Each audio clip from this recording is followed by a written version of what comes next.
Ano na yan? Titingnan, baka sumala yung tubig.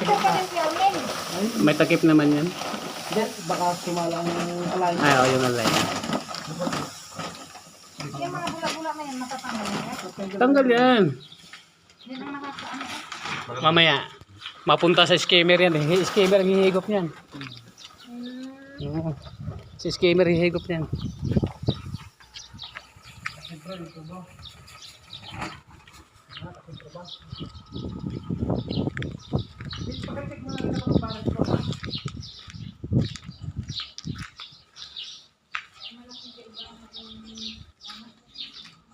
Kaya sabi ko sa iyo mayagas-yas yung ating ano eh.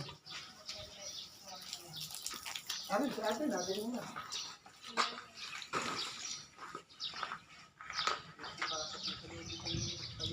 Sa atin,